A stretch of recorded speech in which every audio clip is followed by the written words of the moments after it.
Continuamos con el principio genético histórico.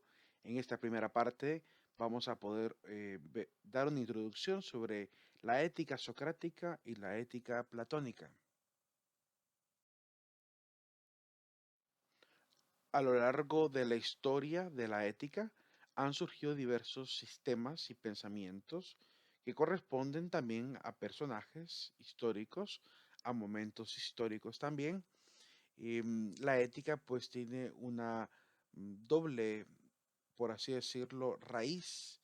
En este caso depende, ya dijimos al inicio, de la filosofía, pero desde la ética clásica se puede ver una gran dependencia de la política, por lo cual normalmente los filósofos moralistas son aquellos también que hicieron grandes avances en el pensamiento de la política clásica, ¿verdad? Sobre todo la helénica, que es la que compete ver en este primer apartado.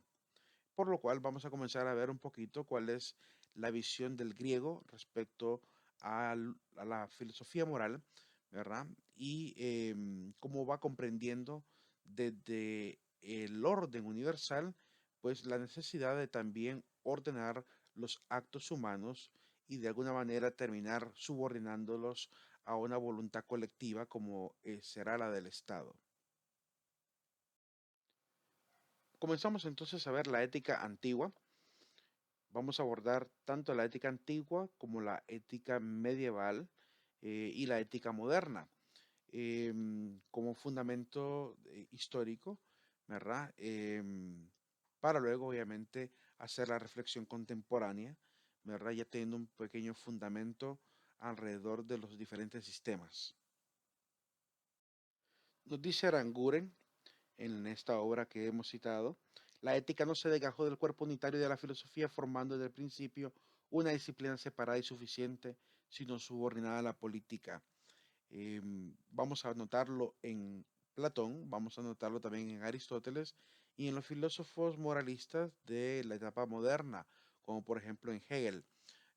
Ahí vamos a poder observar pues la gran relación que tendrá la ética con la colectividad, con el Estado mismo y obviamente la función de la política, por lo cual eh, vemos esta doble raíz. Por un lado, la ética nace desde la filosofía, pero también se puede decir se va forjando desde la visión de la política también. La ética griega está fundamentada en la physis que es la naturaleza. De ella depende la comprensión inicial del ser humano, de primero de observar el entorno. La primera gran pregunta que el hombre se hace es ¿qué es esto? ¿Qué es aquello desde que nace? ¿Verdad? Y es la primera pregunta fundamental también que los filósofos van a plantear. ¿De dónde procede todo esto? ¿Qué es todo esto? Por lo cual la física es el punto de partida para reflexionar. Hasta tardíamente será el interrogarse por sí mismo, por su propia conciencia, por su humanidad, pero inicialmente comienza con la naturaleza.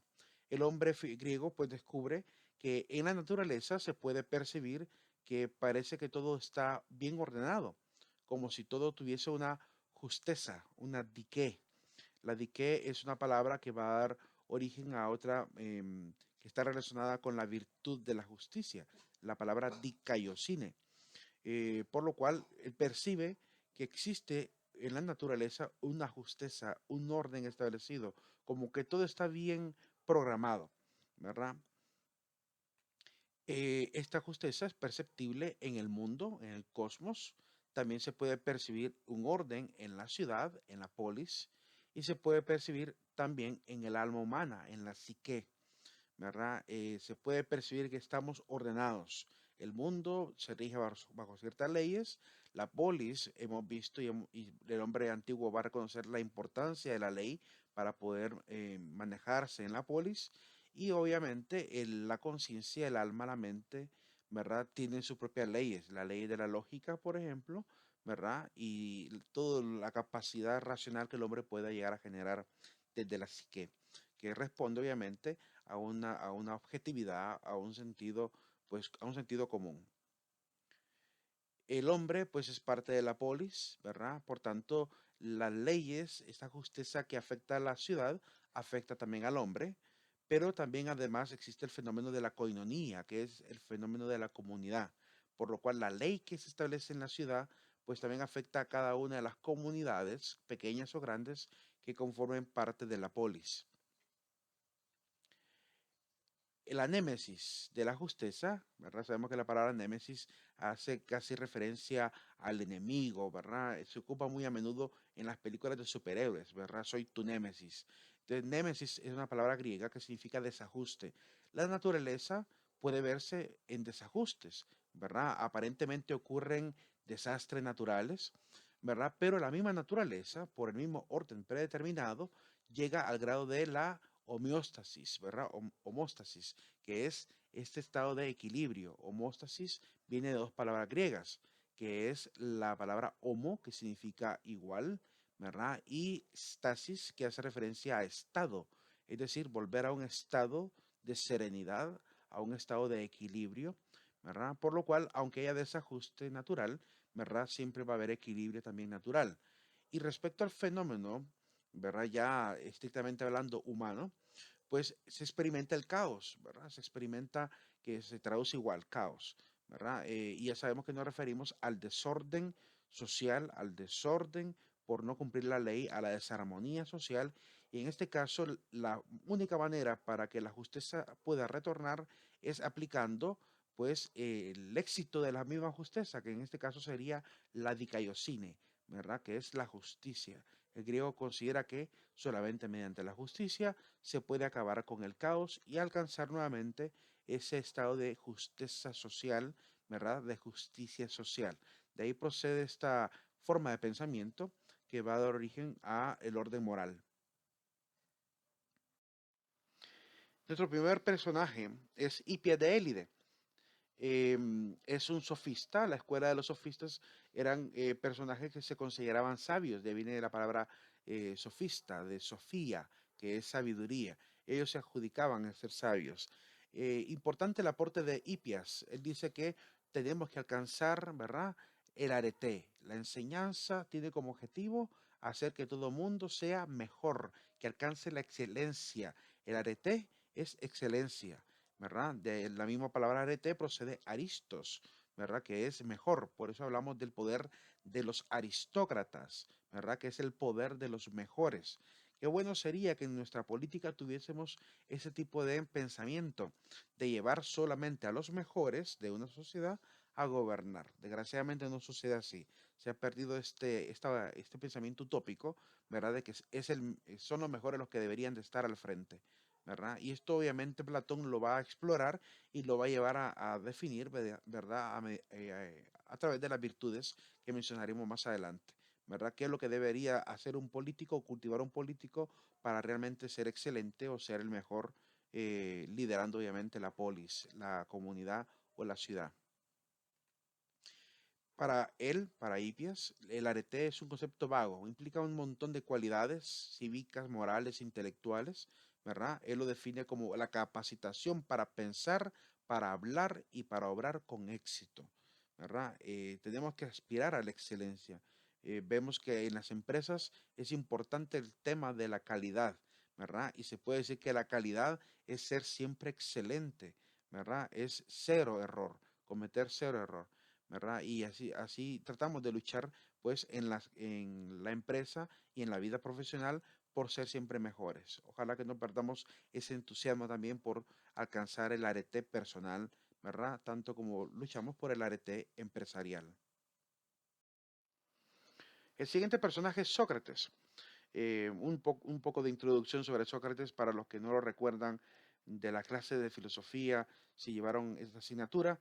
Sócrates es un maestro excepcional en la comunidad ateniense, ¿verdad? Era un hombre, se puede decir, no era extravagante, sino que era extraño, ¿verdad? Porque era un hombre que rehusaba a adaptarse a la civilización, era un hombre que quería vivir en plena libertad, por lo cual rompía ciertas costumbres, ¿verdad? De la etiqueta, aunque no así de la ética. No vestía como un personaje digno, ¿verdad? Andaba casi semidesnudo, como se puede observar en la imagen. Y es un hombre que se va a ganar el repudio de los líderes de su época, porque va a empezar a enamorar con el pensamiento, con sus ideas a los más jóvenes en Atenas, ¿verdad? Y le van a considerar enemigo público porque para los atenienses que estaban en el Senado, él pervertía a los jóvenes, ¿verdad? Le llenaba de ideas en contra del orden social, ¿verdad? Y realmente lo que andaba haciendo Sócrates era destapando una verdad, la hipocresía, ¿verdad? De la ética de aquel entonces, ¿verdad? La apariencia de las cosas, la superficialidad.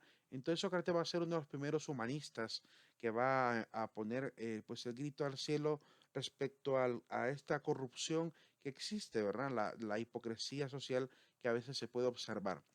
Y enseñaba a sus estudiantes a alcanzar pues la virtud, ¿verdad? Y esa virtud se logra solamente mediante el intelecto, por lo cual va fundamentado en un principio de Tales de Mileto, ¿verdad? Se cuenta de que un amigo de Sócrates le comentó que viniendo del oráculo de Delfos encontró un letrero donde decía Gnosis Seiton, que significa conócete a ti mismo, Gnosis Seiton.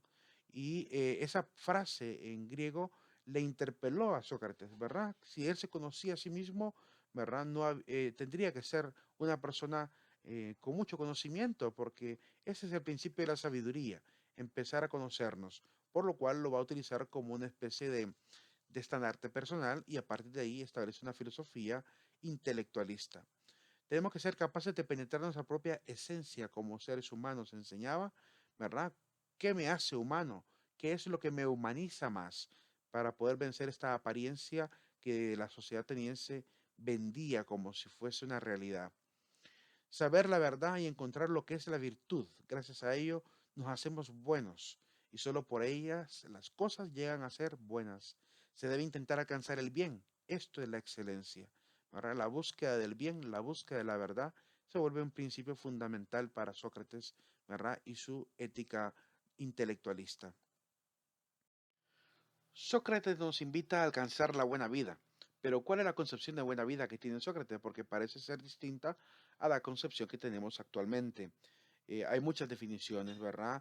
Pierre Agustín de Beaucormé decía, qué buena vida, cansarme poco, divertirme bastante y tener en el bolsillo siempre algún doblón. Hay gente que cree que la acumulación de las cosas es lo que da esta buena vida, ¿verdad? E intenta hacerlo, pero ya hemos visto escenarios donde actores, artistas, cantantes se han quitado la vida a pesar de estar pues en la cúspide de su vida, ¿verdad? De su fama. Es decir, que lo material pareciera no satisfacer este deseo, ¿verdad?, de alcanzar la buena vida. Mientras que Bertrand Russell dice lo siguiente, la buena vida es una vida inspirada por el amor y guiada por el conocimiento. Esta definición se acerca muchísimo más a la definición socrática. Platón también nos aconseja que ante todo es necesario cuidar del alma si se quiere que la cabeza y el resto del cuerpo funcionen correctamente, es decir, preocuparse por cuidar la razón, cuidar la psique. Alma en el mundo griego es la psique, la mente. Es importante mantenerla sana, ¿verdad? Por lo cual sería una forma de sintetizar esta frase la siguiente: vivir la vida gobernada por la razón, muy parecida a la frase que habíamos mencionado de Cicerón, ¿verdad? Vitas de Gentes Ratio, ¿verdad? Que hace referencia a este gobierno de la razón para alcanzar realmente esta salud mental necesaria, porque de ahí dependerá también la salud del resto del cuerpo. Sócrates, él pasó una época en la cual pues le toca conocer esta evolución del pueblo griego, ¿verdad? Venía de una época de tiranos y se va acercando a una época de democracia que poco a poco va a ir apareciendo, ¿verdad? Hasta que llega Alejandro Magno y después quedarán obviamente los filósofos y los diferentes gobernantes que ayudarán a establecer la famosa democracia griega. Por lo cual, en esta transición, ¿verdad?, de la moralidad estatal, también va viendo cómo el ser humano se va adaptando realmente también a los nuevos regímenes. La ética de Sócrates apunta a pues aprender a dirigirnos por el intelecto para no caer en el problema de dejarnos engañar por los falsos caminos que aparentemente llevan a la felicidad. Entonces la ética que dijimos es una ética intelectualista, ¿verdad? Dice él, si conociéramos lo bueno, no podríamos dejar de actuar conforme a él. Él es bastante optimista, considera que toda persona racional podría perfectamente alcanzar la ética, porque su razón le diría cuál es el camino correcto y tendría que ir conforme a la razón. Sin embargo, recordemos el tema de la ataraxia, ¿verdad? Que hay gente que conociendo las cosas buenas no las elige, prefiere ir por el camino del placer, ¿verdad? Y hay que volver a mencionar que Sócrates creía que la ataraxia no existía y en eso obviamente se equivocó.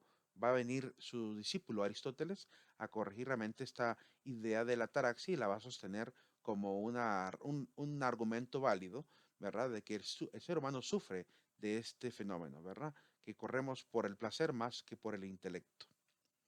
La virtud para él es equivalente al saber. La virtud es conocimiento, mientras que el vicio es la ignorancia, por lo cual son dos límites. Es como ver dos flechas, ¿verdad? Opuestas, ¿verdad? Al lado izquierdo corremos al vicio, al lado derecho corremos hacia la virtud. Y en el mero centro se encuentra pues el equilibrio, ¿verdad? El justo medio le va a llamar Aristóteles a ese punto central entre el vicio y la virtud. Y el ser humano tiene que aprender a dominarse, ¿verdad? Si no alcanza la sabiduría a través de la práctica de las virtudes, ¿verdad? Y quiere vivir un poco también esta parte de los vicios del cuerpo, de los placeres, pues es importante aprender a mantenerse en el punto central, es decir, alcanzar en cierta manera el justo medio, que Platón también se va a referir a ello como la prudencia, ¿verdad? Este punto intermedio de las decisiones humanas. No caer en el vicio porque nos volvemos demasiado bestias, ni tampoco irse al extremo en la virtud porque también perdemos el gusto por la vida, ¿verdad? Y nos volvemos secos, ¿verdad? Demasiado, pues, cuadrados, no apreciamos el buen vivir también. Sócrates fue uno de los primeros en plantearse una filosofía moral, ¿verdad? A pesar de ello, no se le considera como padre de la ética, a él se le va a considerar como padre de la psicología, porque él va a ser el primero en hablar de la conciencia, va a hablar de este fenómeno, ¿verdad? Que es la conciencia moral.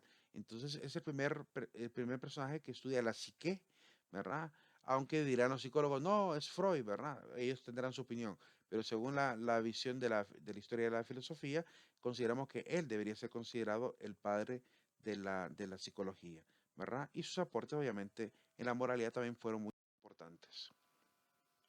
Los valores verdaderos. ¿Qué sería el valor verdadero para Sócrates? Dice él, los valores verdaderos no son aquellos que están ligados a las cosas exteriores como la riqueza, el poder o la fama, y tampoco aquellos que están ligados al cuerpo como la vida, la fuerza física, la salud o la belleza, sino exclusivamente los valores del alma, que se hallan todos incluidos en el conocimiento. Ahí está realmente la raíz de la verdadera felicidad según Sócrates. Observando este tipo de enumeraciones que él hace, podríamos sintetizar entonces que hay cuatro caminos falsos hacia una felicidad efímera, una felicidad superficial, ¿verdad? Engañosa. Y vamos a ver este elemento en la siguiente diapositiva. Los caminos del vicio o caminos falsos a la felicidad momentánea son cuatro y los ha enumerado Sócrates, ¿verdad? La fama, el poder, el tener, el placer. Para Sócrates, cualquiera de estos cuatro caminos, en vez de llevarnos a la felicidad, nos engaña con un camino de cierta satisfacción y al final nos termina esclavizando, ¿verdad? Nos termina robando la libertad y volviéndonos prácticamente esclavos de estos mismos sentimientos, ¿verdad? Nos volvemos obviamente viciados por este tipo de persecuciones que a veces tenemos en la vida. Por lo cual hay que preguntarnos realmente si alguien que haya alcanzado la fama extrema, el poder extremo, el tener extremo y el placer extremo haya alcanzado tal vez la felicidad. Habría que preguntarse ese hecho. Sin embargo, podemos ver en la historia, bueno, en el siglo presente, muchísimos casos de este tipo, ¿verdad? Donde podemos encontrar que las personas parecieran que no alcanzaron realmente la felicidad que todo el mundo anda buscando, aun cuando alcanzaron la cúspide en cada una de estas cuatro aristas, ¿verdad? Por ejemplo, el caso de Bill Cosby. Él alcanzó pues la fama y a pesar de haber alcanzado la fama, también se fue por el camino de satisfacer ciertos bajos instintos, al grado que, a pesar de ser un hombre reconocido en la televisión, ¿verdad? En la comedia, fue acusado obviamente por creo que 60 mujeres que afirman haber sido acosadas por el famoso actor, ¿verdad? Y a pesar de ello, pues, ahora está sufriendo una condena, ¿verdad? Por haber sido obviamente alguien que desde la fama pretendía que todo le iba a salir bien, ¿verdad? El caso, por ejemplo, de John Lennon, alcanzó también la fama en su carrera, ¿verdad? Y a pesar de ello, miren cómo terminó. Él afirmó que podía llegar a ser más importante que Jesucristo, ¿verdad? Y que habían sido más importantes que Jesucristo. Y a pesar de esa fama, un mismo fanático, seguidor de él, lo asesinó en la puerta de su casa, ¿verdad? Dramático momento. Y es doloroso, obviamente, que la gente termine así, porque la satisfacción humana es que la gente que escale, ¿verdad? Se quede en la cúspide. Y desearíamos que todos los grandes artistas, políticos que hayan alcanzado estos cuatro poderes o estos cuatro haberes, ¿verdad? Pues alcancen el éxito. Sin embargo, duele ver a veces cómo terminan estas historias. Así estaría John Lennon, según algunos, ¿verdad? Si hubiera sobrevivido a este atentado. El placer, habría que preguntarle realmente a las personas que se dedican al placer si alcanzaron la felicidad, porque hemos visto testimonios como por ejemplo el de una ex actriz porno que actualmente se dedica a ser pastora, ¿verdad? Y que explica realmente lo duro, lo denigrante que es el mundo de la pornografía, ¿verdad? Y ahora se dedica a predicarle a personas que están en este mundo, ¿verdad? Tratando de que salgan de esa situación, ¿verdad? Habría que preguntar a las prostitutas en la calle si realmente viven en felicidad cuando se dedican a este tipo de venta corporal, ¿verdad? Del placer corporal. Entonces, este tipo de límites es lo que realmente podrían de hacernos ver y determinar realmente si alguien que alcanza el extremo de cada una de ellas llega a la felicidad. Y en cuanto al tener y al poder, ¿verdad? Está Hitler, ¿verdad? Hitler, Mussolini, cómo terminaron sus vidas, perseguidos, condenados, y en el caso de Hitler se pegó un tiro, ¿verdad? Después de verse acorralado por las fuerzas de los países aliados en la Segunda Guerra Mundial. Entonces, podemos encontrar, como digo, muchísimos más ejemplos de personas que creyeron que estos cuatro elementos les podía llevar a la felicidad y terminaron obviamente muy mal, ¿verdad? Entonces implica que es, no es un tema de falta de inteligencia, es un tema de que esto nos va adormeciendo, nos va alienando, ¿verdad? La gente que se dedica a la fama termina siendo tan alienada que pierde la noción de la realidad.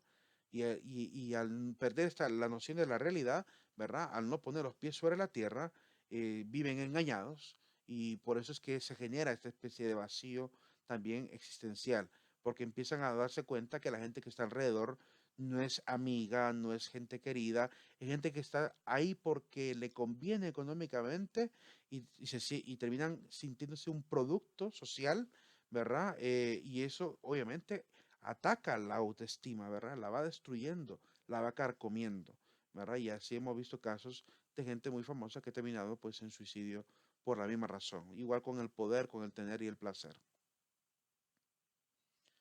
Ahí está, supuestamente, esta es una foto del cadáver de Hitler, no sabemos si realmente es el de él. Julio César terminó igual, ¿verdad? Nerón terminó igual. Grandes líderes, emperadores con el poder en sus manos, terminaron igual, destruidos por su propia gente, como el caso de Julio César, que fue asesinado por su propia guardia, ¿verdad? Es lamentable ver cómo ese tipo de persecuciones a estos cuatro caminos no llevan realmente a buen fin. Platón. Platón, fundador de la academia, ¿verdad? En la cual va a estudiar Aristóteles, nos empieza a dar pues un poquito más de énfasis sobre el papel que jugó Sócrates y de alguna manera intenta superarlo, ¿verdad? Afirmando que lo que Sócrates estableció desde su ética intelectualista apenas es un reductio ad absurdum de lo que sería el papel moral que va a jugar el Estado, por lo cual, desde la ética personal de Sócrates pasamos a la ética social, o que hoy en día llamamos ética política o poliética en Platón, que es la búsqueda de la ética desde el Estado, desde el poder del derecho, de las leyes. El Estado y su papel moral, según Platón, Es la polis y no el individuo el sujeto de la moral, ¿verdad? Es el objetivo social. El bien del individuo, en la medida de lo que importa, está incluido en el bien de la polis, y ambos en la fisis, en el cosmos. Por lo cual, como la polis es superior al individuo, así como el cosmos es superior a la polis, entonces las leyes que se establecen en la polis deben ser obviamente las primordiales por encima de las leyes que la conciencia puede establecer en el individuo. Y el individuo, por tanto, en su subjetividad moral, tendrá que verse subordinado al Estado. Y eso es lo que intenta realmente enseñar Platón. Hoy en día, pues no podemos fiarnos del Senado, ¿verdad? Porque ya hemos visto qué tipo de Senado tenemos, por ejemplo, en nuestro país. Cuando ocurre este tipo de convulsiones sociales, que ni siquiera en la legislatura se puede ya ver prudencia, madurez, pues toca que volver a un estado de individualismo moral, ¿verdad? Para tomar las mejores decisiones, ¿verdad? Hasta volver a ver un estado, pues, ya más organizado, con gente más madura y comprometida realmente por levantar a una nación. Pero mientras tanto, pues las leyes en nuestro país son realmente la burla, son una burla internacional por los agentes que se supone deberían de estar rigiendo y dirigiendo esta patria. La virtud y la subjetividad. Platón no confía en que los hombres puedan alcanzar la virtud como resultado del esfuerzo personal, por lo cual el Estado tiene que estar ahí. Es necesaria la producción de un sistema legal y la instauración de un gobierno oligárquico, ¿verdad? Que logre un establecimiento de una sociedad rectamente enderezada a la realización de los fines morales. Es necesario crear un Estado, una especie de gobierno, ¿verdad? Dirigido por alguien sabio, por alguien prudente, que realmente nos diga qué debemos hacer. Entonces, en la época de Platón, lo que había era un reino, no había todavía la famosa república. Él más bien va a ser el que va a poner los pilares de lo que será la República Ateniense, y por lo cual el tipo de ejemplos que él coloca cuando habla del Estado se refiere pues a un poder de carácter monárquico, ¿verdad? De hecho va a empezar a hablar de los filósofos reyes, ¿verdad? Él cree que el rey debe gobernar, los reyes que deben gobernar serían también reyes filósofos, porque no solo se ocupa la parte de la riqueza, sino también la parte de la intelectualidad, la parte de la estrategia. Hoy en día, pues los políticos venden fácilmente sus valores morales, ¿verdad? Parecemos amaestrados realmente con este tipo de sistema social lleno de corrupción. En cuanto a la enseñanza moral, dice que más que hacer un diálogo constante con la gente, hay que tratar de convencerlos, persuadirlos a través de la oratoria, ¿verdad? Con una bonita retórica, ¿verdad? Es posible ir convenciendo al ciudadano. Se requiere convencer no solamente por diálogo, sino por retórica. Pues no es comunicar solamente lo que es bueno y lo que es malo, es persuadir, es enamorar hacia lo que debe ser moral, es operar sobre los estados de ánimo y suscitar a falta de convicción el entusiasmo de la virtud. Es querer enseñarle al ciudadano a través del discurso, ¿verdad? El político así debe actuar, se supone, ¿verdad? Enseñar al ciudadano a hacer lo correcto. Por lo cual, esta idea de la retórica la va a llevar obviamente a otro nivel Aristóteles, siendo el padre de la lógica. Para él la retórica es la facultad de determinar en un caso particular cuáles son los medios de persuasión de que se dispone. ¿Cómo lograré convencer yo, por ejemplo, a un estudiante de que estudie? ¿Cómo podré convencer yo, por ejemplo, a un profesional actual que sea mejor profesional de lo que ya es? ¿Verdad? ¿De qué manera puedo persuadir? Y ese es el objetivo que debe perseguir aquel ente moral, sea el maestro, sea el padre de familia sobre sus hijos, sea el Estado sobre los ciudadanos. Tenemos que aprender a persuadir a hacer lo que es moral, ¿verdad? Desgraciadamente a veces fallamos en eso porque en vez de producir el gusto por la moralidad, a veces, y por a veces este tipo de sistemas, ¿verdad? Caemos en el error de creer que hemos convencido a la gente y en realidad no lo hemos logrado, ¿verdad? Somos a veces demasiado optimistas y perdemos la guardia, ¿verdad? Y dejamos, obviamente, en la conciencia humana todavía la confianza de que realmente se logró el objetivo. La metamorfosis de Platón. Hay dos Platones, ¿verdad? Es decir, el joven Aristócles, al cual apodó Platón, su maestro Sócrates, tuvo dos etapas de vida, ¿verdad? Del joven Platón y el viejo Platón. El joven Platón era aguerrido, como un joven rebelde, incluso condenó el hecho de que hubiesen matado a su maestro. Hay que recordar que a Sócrates lo van a condenar a beber un veneno, la cicuta, porque el Senado definió de que era un enemigo público de la sociedad y por tanto debía de morir. Él condenó a la muerte a su maestro. Sin embargo, esa es la actitud del joven apasionado, rebelde, ¿verdad? Y que desconocía en aquel momento pues el papel del Senado, ¿verdad? De los políticos. Después ya en la adultez como que cambió completamente, ¿verdad? Porque en el consejo nocturno, ¿verdad? Que dio Sócrates, perdón, Platón, en la famosa obra Las Leyes, es estar de acuerdo con condenar a muerte a un hombre porque el hombre decía estar sintiéndose fuera de la tradición de la polis. Entonces él le aconsejaba que había que condenarlo porque rehusaba guardar para sí varios puntos de vista, su punto de vista. Era alguien completamente ajeno a la polis, no quería seguir las tradiciones y por tanto él consideraba justo que la polis determinara pena de muerte para él. Es decir, exactamente lo que detestó cuando era joven, terminó asumiéndolo y aceptándolo cuando era viejo.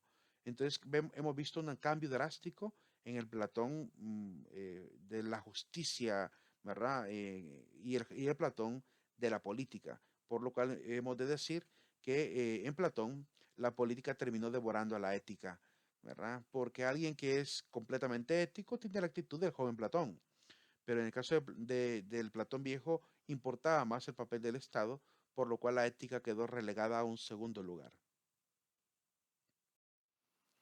El precio de desentenderse de la política es el ser gobernado por los peores hombres, ¿verdad? Me gustó esta imagen que encontré ahí por internet, dedicada, bueno, asumiendo que es Platón el que la dijo, ¿verdad? Lo haya dicho o no lo haya dicho Platón, porque no puedo conseguir la fuente de que exactamente el libro lo haya mencionado, me llamó mucho la atención porque es un elemento verdadero, ¿verdad? Es una frase que enseña un axioma verdadero. Tenemos que aprender los profesionales a preocuparnos un poco más de la política, aunque no sea nuestra área, ¿verdad? Porque no podemos seguir cometiendo los errores que ya se han cometido. Tenemos una sociedad que está convulsionando por pues, la farsa de clase política que tenemos hoy en día y es necesario pues promover a aquellos que tengan el riesgo, ¿verdad? Desde su madurez profesional de prestar este servicio a la patria para poder rectificar los errores que se cometen cotidianamente. Esta es la mentalidad de un Platón. Sí tengo entendido, ¿verdad? Que Platón obviamente tiene una imagen de del político de una manera muy optimista y le coloca unas categorías y unas características bastante nobles al buen político. Él tiene una idea de la política bastante pura todavía, ¿verdad? No llegó al grado de la decepción que hemos llegado algunos al ver nuestros países, ¿verdad? Por lo cual él consideraba que el papel del político era, él como filósofo, su papel era definir correctamente cuáles serían pues las acciones de un buen político. Otro elemento de la moralidad que enseña Platón son las virtudes que llamamos hoy en día virtudes cardinales, ¿verdad? Que están representadas por estas cuatro damas, estas musas, ¿verdad? Sofrosine, Prudencia, Andrea y Dicaiosine. Voy a sintetizar cada una de estas virtudes, ¿verdad? Y explicar qué es lo que nos ayuda a regular. Hay que recordar que la virtud, según Sócrates, es el camino para alcanzar la excelencia y a la vez, pues, la excelencia nos lleva a la felicidad. Y todas estas virtudes tienen que ver también con facultades racionales, ¿verdad? Facultades de dominio a partir del intelecto, por lo cual vemos en Platón una herencia de la ética intelectualista de Sócrates, ¿verdad? Esto no se puede ocultar. Él está heredando esta idea de que la razón debe gobernar, por lo cual a las cuatro virtudes se les puede ver ciertas facultades de carácter racional. Primera virtud, la templanza, la prudencia, la fortaleza, la justicia. Y cada una fue representada por estas damas. Veamos una pequeña definición de cada una de estas virtudes. La templanza es la facultad apetitiva, controla el apetito. La frase o el postulado es mídase el todo. La palabra templanza proviene del latín temperancia y de la palabra temperare, que significa medir, moderar, ¿verdad? De ahí proviene la idea de temperatura, ¿verdad? De poder medir, en este caso, pues, los actos morales, ¿verdad? Es una analogía también de templado entre lo frío y lo caliente, es mantenerse en la prudencia, ¿verdad? Mantenerse en la exactitud, ¿verdad? Por lo cual regula la atracción a los placeres, procura el equilibrio en el uso y disfrute de los bienes creados, asegura el dominio de la voluntad sobre los instintos y mantiene los deseos en los límites de la honestidad. Esa es la razón por la cual es representada por Sofrosine, una dama que está con una copa de vino midiendo un vaso. Y ella no está distraída echándose el agua, está observando qué cantidad está sirviendo en el vaso, ¿verdad? Es decir, en este caso, la actitud de alguien ético no es renunciar completamente a los placeres, sino es aprender a medirlos, ¿verdad? Es mantenerse, ¿verdad? En los límites para no caer en el exceso, porque el exceso, como hemos visto en Sócrates, es caer en el vicio y el vicio nos vuelve bestias. El ser humano tiene que aprender a controlar, ¿verdad? Su atracción al placer para ser verdaderamente humano y mantenerse en el camino de la virtud. La prudencia. La prudencia es una facultad de carácter reflexiva, ¿verdad? Por lo cual controla el intelecto. Y el postulado que se utiliza para sintetizarla es véase el todo, ¿verdad? De hecho, la palabra prudencia, prudence, hace referencia a proveer, ¿verdad? A ver antes y verlo todo, ¿verdad? Prudence, prudentis, es conocer, ser experto respecto a algo, ¿verdad? Y en este caso, el conocimiento que se debe tener es antes incluso de ejecutar las acciones. Viene también de prudencia la palabra providencia, ¿verdad? Que viene de proveer, de ver antes, anticiparse a ver o revisar. Esta facultad, pues, en esta virtud se entiende como la virtud para aprender a comunicarnos con los demás por medio de un lenguaje claro, literal, cauteloso, adecuado. Y así también actuar respetando los sentimientos, la vida y la libertad de las demás personas. Eso es prudencia, es mantenerse en el justo medio. Recordemos nuevamente la idea del vicio y la virtud. Según Sócrates, el vicio está en un lado, la virtud es opuesta y en el mero centro estaría la prudencia, en el justo medio, ¿verdad? Entre el poder dirigirse hacia la virtud y además disfrutar con medida de los placeres. Y la prudencia nos mantiene ahí, en la honestidad, ¿verdad? En el camino de la honestidad. Y es representada como esta mujer llamada Prudencia también, Prudence, ¿verdad? Que está con un látigo en la mano y un espejo. El espejo hace referencia a la frase de Sócrates, conócete a ti mismo, ¿verdad? No sé, Seiton. Y el látigo, pues, ¿para quién será? ¿Para los demás o para uno mismo? Es para uno mismo, es para poder también aprender a castigarnos a nosotros mismos, porque la conciencia eso es lo que hace. La conciencia genera remordimiento y ese remordimiento es como un látigo que te castiga hasta que no hayas resuelto el problema moral, ¿verdad? Y está ahí como un juez constante, ¿verdad? Por lo cual no hay cosa más terrible que estar siendo condenado constantemente por la misma conciencia, ¿verdad? Y este látigo viene a simbolizar ese fenómeno interior, ¿verdad? La fortaleza es la facultad de lo enérgico, ¿verdad? Es la facultad que domina la parte viril y se sintetiza en la frase presérvese del todo. Viene de fortis o fuerte, ¿verdad? Consiste en vencer el temor, huir de la temeridad. Fíjense que en este caso no solamente es mantener la valentía, ¿verdad? Sino es aprender a vencer el temor, es huir de la temeridad, es decir, huir del riesgo también. La persona que corre no siempre corre por cobarde, también corre por prudente, ¿verdad? Imagínate que tiren una granada y digan, granada, ¿te vas a quedar esperando que explote o correrás? La prudencia te mueve a correr, por lo cual es huir también de la temeridad. Es aprender a soportar el todo, ¿verdad? A estar fuerte, ¿verdad? Firme ante las adversidades, ¿verdad? Es la firmeza ante las dificultades, la constancia en la búsqueda del bien, llegando incluso a la capacidad de aceptar el eventual sacrificio de la propia vida por una causa justa. Aquí quiero recordar la famosa escena de Capitán América, donde tiran una supuesta granada y él se tira encima de la granada para defender a sus compañeros. Ese grado de fortaleza y valentía, ¿verdad? No cualquiera lo puede llegar a ver en la vida cotidiana, ¿verdad? Solo al parecer ocurre en la vida de los personajes de ficción, porque realmente la mayoría de la gente es egoísta, ¿verdad? Pero obviamente incentivamos este tipo de comportamiento. No significa que nunca haya existido gente que arriesgue su vida por los demás. Claro que lo ha habido, ¿verdad? Jesucristo es uno de los que vino, según la religión, a morir por los pecados de todos los demás, ¿verdad? Así que su nivel de fortaleza fue grande a soportar la muerte de cruz. Entonces, señalando un poco la vida cristiana, pues podemos ver este ejemplo grandioso de Jesucristo entregando la vida por los demás. Siempre manteniéndose en la recta razón, en el obrar, también es fortaleza mantenerse en la rectitud, ¿verdad? No dejarse convencer por ninguna influencia que tenga que ver con este conflicto de intereses, en la búsqueda del dinero. Si yo sé que estoy en la verdad, aun cuando me prometan riquezas, tengo que mantenerme en la verdad. Es parte de la fortaleza también. Y es representada por Andrea, ¿verdad? Andrea viene de una palabra que está relacionada con la palabra andros, ¿verdad?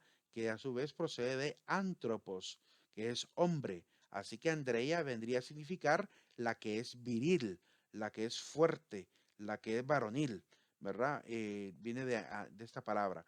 Y es representada como una mujer vestida de soldado, ¿verdad? Con un pectoral, con un yelmo, con un escudo en la mano y a sus pies el olivo, que es el símbolo es este árbol del cual se extraen las ramitas para hacer las coronas de las victorias, porque la fortaleza nos ayuda a alcanzar aquellas victorias, ¿verdad? Cuando nos hemos mantenido fuertes y firmes ante la adversidad.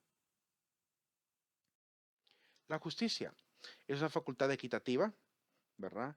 Nos ayuda a mantener esta capacidad de tratar a todos de igual manera y se sintetiza así, igual con todos. La palabra justicia proviene de ius, ¿verdad? La palabra ius, decían los estoicos, solamente le compete a los dioses. Los dioses son los únicos que pueden ejercer el judicium, que es el juzgar, el juicio, ¿verdad? La capacidad del judicium es una facultad estrictamente divina, por lo cual el ser humano debería de evitar emitir juicios, porque vive obviamente en una debilidad que le puede acarrear juzgar erróneamente, ¿verdad? Recuerdo desde el punto de vista cristiano también San Pablo en Romanos capítulo 2 diciendo, no juzgues, porque juzgando a otro, a ti mismo te condenas, ¿verdad? Entonces dice que el justo juicio solamente le compete a Dios. Lo podemos encontrar en Romanos del 1 al 10. Romanos 2 del 1 al 10. ¿Verdad? Ahí se encuentra el tema del no juzgar a los demás. ¿Verdad? Se ha de dar al prójimo lo que es debido, con equidad, con respecto a los individuos y el bien común. La palabra equidad hace referencia a dar a cada uno según lo que merece. ¿Verdad? De hecho, esta palabra latina, esta frase latina que dice justitia es constant e perpetua voluntas iusum quique tribuendi, que significa la justicia es la constante y perpetua voluntad de dar a cada uno según su derecho, ¿verdad? De atribuirle a cada uno o tributarle a cada uno según su derecho, según lo que le corresponde. Los preceptos o mandatos del derecho serían estos tres, ¿verdad? Vivir honestamente, honeste vivere, alterum non ladere, ¿verdad? Que es no dañar a nadie más, et sum quique tribuere, y dar a todos los demás lo que merece, ¿verdad? Así se define esta frase, vivir honestamente, no dañar a los demás y dar a cada uno lo que merece. Así se podría definir los tres principios o mandatos del derecho básico, ¿verdad? Y esta facultad está representada por la dikaiosine, que es la dama que se parece mucho a esta famosa diosa griega llamada la Temis que utilizan los abogados como símbolo del derecho, ¿verdad? En este caso la dikaiosine es diferente a la Temis en un simple aspecto, espero que ya lo hayan notado, que es que la dikaiosine le hace falta la venda, ¿verdad? Y miren la actitud que tiene, ella está con la balanza enfrente de ella, no como la Temis, que la Temis tiene la balanza al lado, ¿verdad? La espada al otro lado, ¿verdad? Y está completamente vendada. No, esta tiene la balanza frente a sus ojos, porque la verdadera justicia es la que ve el contexto de aquello que juzga. No solamente el hecho, sino también el contexto. Es capaz de ir a profundizar. No le basta con saber la medida, le basta saber por qué es esa medida la que se debe tomar, por lo cual interroga, ¿verdad? Llega al grado más de ser más reflexiva. Y la espada, que es el símbolo también del poder judicial, ¿verdad? de que si hay que cortar cabezas, se cortan cabezas, en el sentido de que si hay que cumplir con el deber, ¿verdad? Se cumple el deber según el derecho establecido.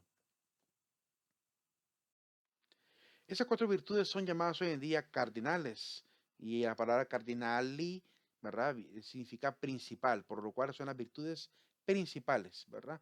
En el arte cristiano también se puede ver catedrales decoradas con estas cuatro virtudes, porque bíblicamente se encuentra en el libro de Proverbios de Salomón, ahí se encuentra también las cuatro virtudes enumeradas.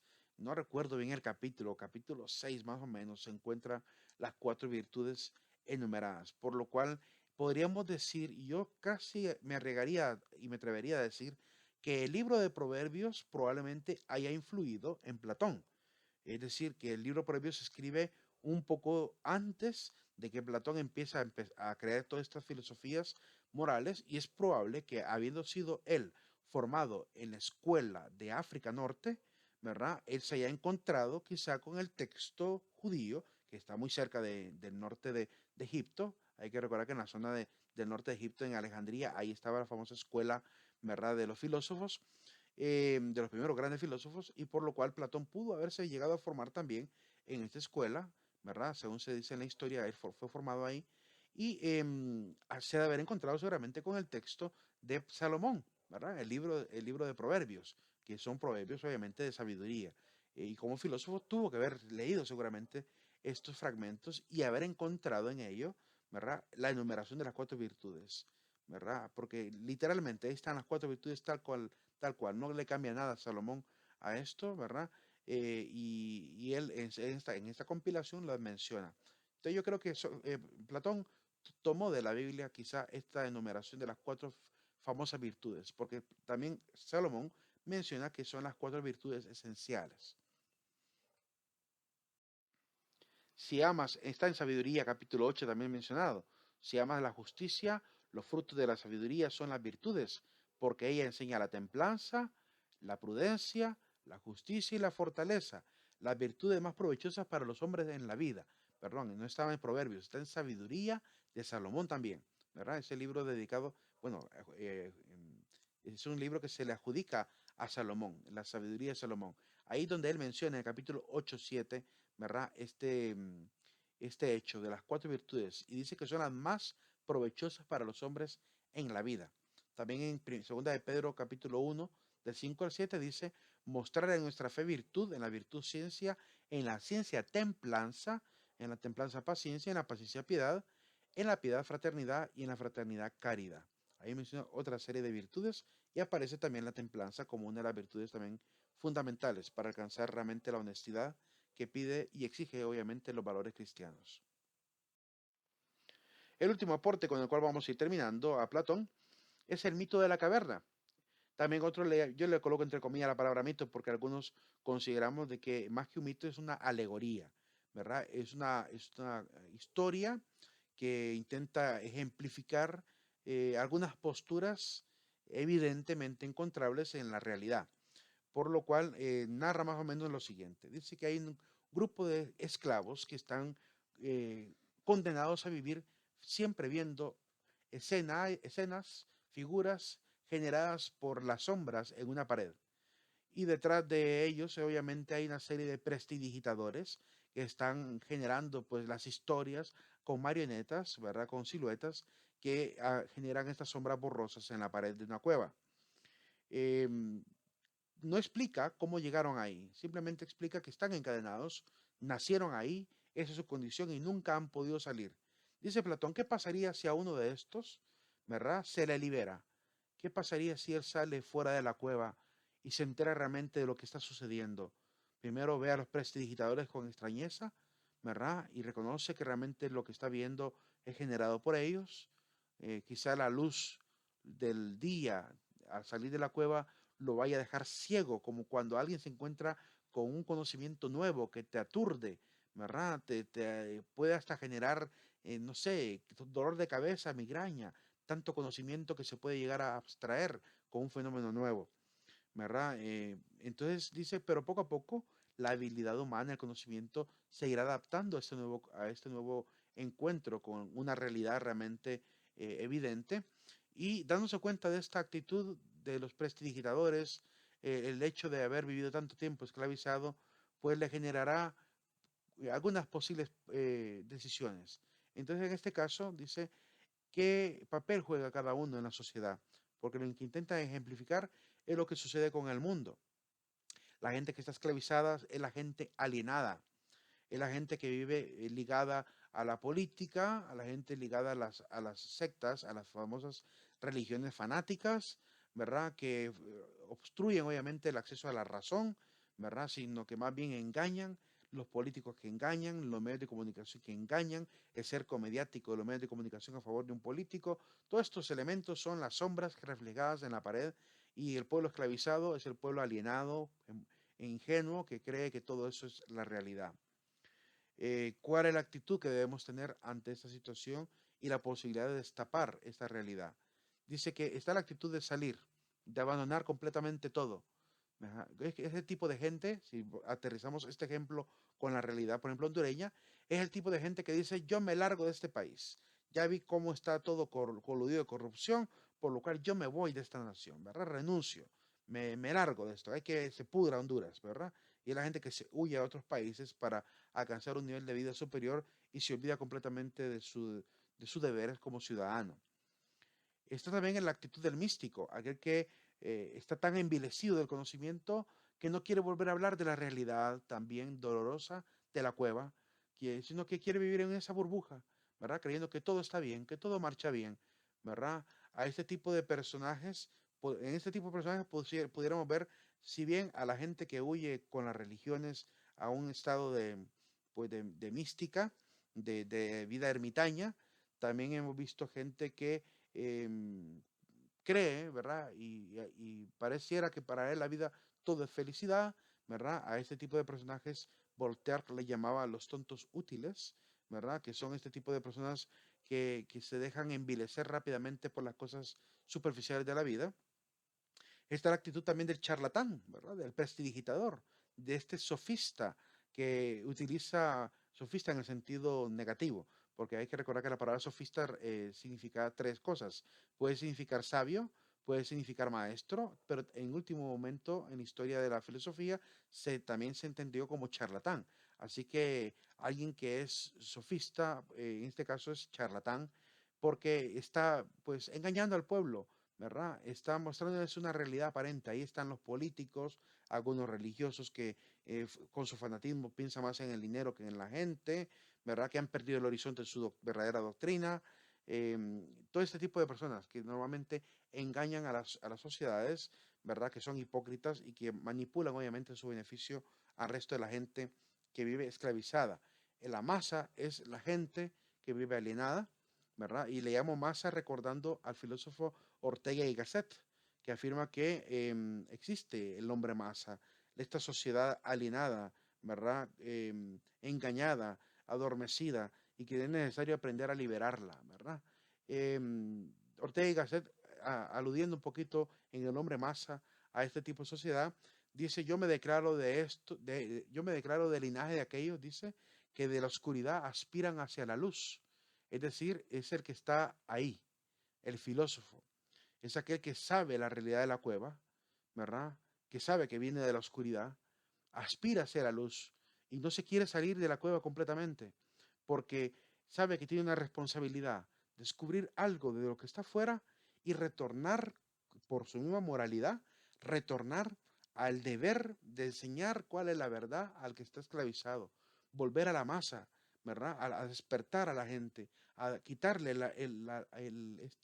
esta alienación social, ¿verdad? A decirle, miren, lo que te dan en el marketing, lo que te dan en la falsa política, lo que te dan en las falsas religiones, esto te está adormeciendo, ¿verdad? Te tiene embrutecido. Y entonces la actitud del filósofo es esta, de salir de vez en cuando de la cueva a aprender del universo, de la sociedad, de la psicología humana, y retornar donde sus amigos, familiares, alumnos, ¿verdad? Colegas, a decirles, despertemos, ¿verdad? Es hora de liberarse de estas cadenas. Entonces, este es el papel del filósofo. Así que quien cumple entre estos 5 papeles que menciona el mito de la caverna, quien cumple la ética es el filósofo. porque él es el que se siente comprometido, ¿verdad? Y siente la vocación de destapar la verdad y de llevar a todos a un estado de virtud, porque eso es lo que él ha aprendido, la riqueza de salir, ¿verdad? Y de despertar y de volverse un hombre de virtud, de sabiduría, y quiere llevar esta sabiduría a los demás. Por eso es filósofo. La palabra filosofía significa eso, amor a la sabiduría. Y esta es una invitación a todos los profesionales, no solamente por la filosofía y solo por echarle flores a los filósofos. De esto se trata de decirle también al profesional, usted tiene que ser también un filósofo innato, ¿verdad? Usted tiene que aprender a destapar la realidad, a descubrirla, a quitarse la venda de los ojos, a darse cuenta y obtener ese criterio personal para tomar rectas decisiones. Y cuando descubra realmente lo que significa la riqueza de ser alguien ético, moral, recto, vuelva nuevamente a su empresa, vuelva nuevamente a la política, vuelva nuevamente a la sociedad a prestar este servicio, ¿verdad? Necesario para liberar a más compatriotas, a más prójimos, ¿verdad? A más hermanos. Entonces es importante tener esta actitud como profesionales, ¿verdad? De no seguir cegados por las imágenes en la pared, la falsa política, el falso marketing, la falsa religión, sino la falsa economía, los falsos sistemas e ideologías, sino sentirse libres, ¿verdad? Y una vez libres, comprendiendo obviamente la realidad en la cual estamos sumidos, de gente que engaña, de gente que miente, de gente que es corrupta, y empezar obviamente a construir desde ahí, ¿verdad? A liberar, romper cadenas. Ese es el papel que juega el filósofo. Lo que pasa es que también Platón menciona algo que es por lo cual muchos no quieren cumplir con este papel de filósofos, sino que quieren de éticos, diríamos en todo sentido, de cumplir el papel de la ética. ¿Por qué no la hacen algunos? Porque aquel que quiere ser ético diciendo la verdad corre peligro, ¿verdad? Es decir, si vuelve a una sociedad suficientemente alienada, puede que hasta la misma sociedad lo persiga y digan, usted está loco, usted está desquiciado, saquémoslo de aquí, ¿verdad? Encarcelémoslo, matémoslo porque está diciendo algo que no nos conviene, algo que destapa una verdad que no queremos reconocer, ¿verdad? Y si lo hace frente a los charlatanes, son los charlatanes los que le van a dar muerte, los que lo van a perseguir, los que lo van a arruinar su vida. Por lo cual, jugar este papel de ser éticos, siendo el filósofo que retorna, no cualquiera lo quiere obtener en la vida. Sócrates lo hacía y miren, terminó muerto, asesinado por su propia sociedad. Jesús lo hizo y miren cómo terminó, crucificado, ¿verdad?